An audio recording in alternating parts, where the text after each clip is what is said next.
لا کر کھانے کے قابل ہیں یا نہیں، ٹھیک ہے ان کو دے دیں گے، یہی سوچ کر وہ اس بکری کا سرا اور پیر جو ہے ان کے پڑوسیوں کو پہنچا دیتے ہیں۔ وہ پڑوسی کیا کرتے ہیں کہ وہ سوچتے ہیں کہ ہم تو لا کر کھاتے ہی رہتے ہیں، ہمارے پڑوسی جو ویک ہیں، کبھی کبھی بیمار ہو جاتے ہیں، اگر یہ ان کو دے دیں گے نا تو تھوڑی سی طاقت انہیں آ جائے گی۔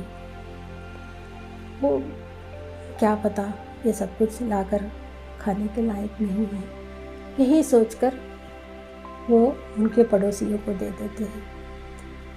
پھر وہ کیا سوچتے ہیں کہ شاید اس کی ضرورت ہمارے پڑوسی کو ہے، ایسے ویسے کرتے کرتے وہ سرا اور پیر جو ہے پہنچتے پہنچتے آخر میں اسی گھر میں آ کر پہنچتا ہے جہاں سے گیا تھا۔ ذرا سوچیے،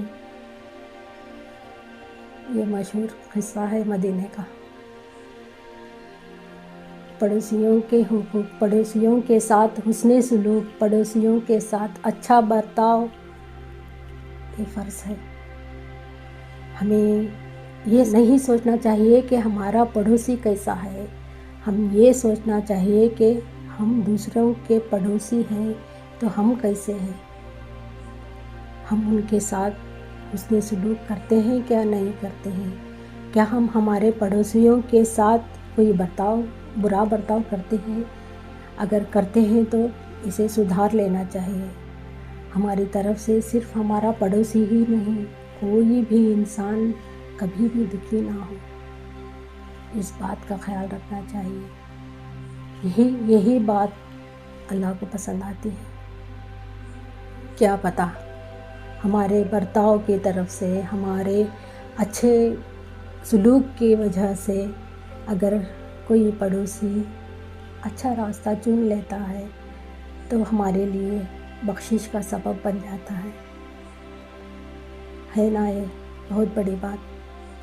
اسی لیے پڑوسیوں کے ساتھ اچھے سے رہیے، اچھا سلوک کیجیے، ان کے ساتھ بھی جو ہمارے لیے اچھا ہے وہ پڑوسیوں کے لیے بھی اچھا ہو، یہی سوچ رکھیے۔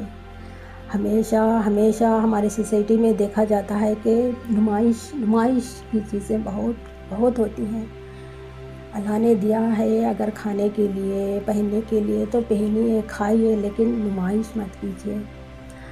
اگر کوئی عورت کوئی اچھی سی ساڑی بھی خرید کر لے آتی ہے نا تو وہ اپنے پڑوس کو دکھا کر اس کی واہ نہ کر لے تو وہ جب تک نہیں پہنتی۔ ہوتا ہے ایسا ہمارے سوسائٹی میں۔ کیا پتہ اگر وہ دیکھنے والی پڑوسن کے پاس اتنے پیسے نہ ہو کہ ایسی ساڑی وہ خرید سکے، اگر وہ دیکھے گی نا تو کہیں اس کا دل نہ دکھے، ہے نا۔ نمائش مت کیجیے۔ اگر آپ گندے کھاتے ہیں تو یہ بات بھی پڑوسیوں کے ساتھ شیئر مت کیجیے، یعنی نمائش مت کیجیے۔ ہم نے یہ کھایا، آج ہم نے بریانی کھائی، ہم نے پیزا کھایا، ہم نے برگر کھائی، ہم نے KFC میں جا کر چکن کھایا۔ کیا پتہ اس بیچارے کو تو پیزا کا بھی پتہ نہ ہو، اگر یہ ساری باتیں سن کر اس کے منہ سے پانی نکل جائے گا، وہ پانی منہ سے آنکھوں تک جانے میں دیر نہیں لگے گی۔ اسی لیے نمائش مت کیجیے پلیز۔ اگر آپ کو اللہ نے نوازا ہے تو بے شک آپ خوشی سے سب کچھ کھائیے، لیکن دوسروں کے ساتھ اس کا چرچا مت کیجیے۔ کیا پتہ ان کی حیثیت یہ سب کچھ کھانے کی، پکا کر کھانے کی، اگر پہننے کی ہو یا نہ ہو تو ان کا دل دکھے گا۔ اسی لیے میں یہ بات کہتی ہوں کہ ہم پڑوسیوں کے ساتھ حسن سلوک، ایک بھائی بہن کے ساتھ جس طرح رہتے ہیں نا اس طرح اچھے سلوک کے ساتھ رہنا بہت ضروری ہے۔ امید کرتی ہوں کہ یہ بات آپ کو بھی پسند آئی ہوگی۔ اگر آپ اس بات کو زیادہ سے زیادہ شیئر کریں گے تو اچھی بات ہوگی۔ آپ کے لیے صدقہ ہوگا یہ. شیئر کیجیے، اس بات کو شیئر کیجیے، میرے اس ویڈیو کو زیادہ سے زیادہ لوگوں میں شیئر کیجیے. اور آپ کو یہ باتیں پسند آئی ہیں تو میرے چینل کو سبسکرائب بھی کر لیجیے، کیونکہ آپ میرا اگلا ویڈیو مس نہ کریں. اور میرے لیے دعاؤں میں یاد رکھیے. مجھے اجازت دیجیے اور آپ اپنا خیال رکھیں. اللہ حافظ.